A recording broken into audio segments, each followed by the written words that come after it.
நாகப்பட்டினம் வேளாங்கண்ணி மாதா பேராலய திருவிழா கொடியேற்றத்துடன் துவங்கியது. இயேசுவின் தாயாக கருதப்படும் மாதா கையில் குழந்தை இயேசுவுடன் காட்சி தரும் பேராலயம் வேளாங்கண்ணியில் உள்ளது. பக்தர்களின் வேண்டுதல்களை நிறைவேற்றும் தலமாக இந்த பேராலயம் விளங்குகிறது.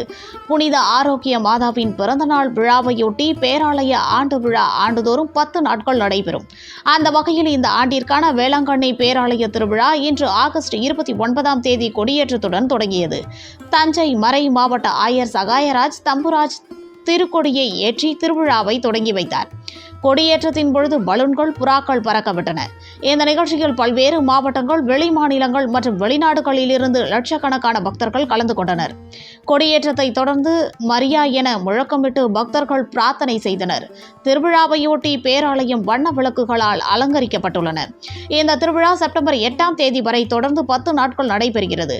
விழா நாட்களில் பேராலயத்தில் தமிழ், ஆங்கிலம், இந்தி, மலையாளம், கன்னடம், கோங்கனி, தெலுங்கு உள்ளிட்ட பல்வேறு மொழிகளில் சிறப்பு திருப்பலிகள் நடைபெறுவது வழக்கம்.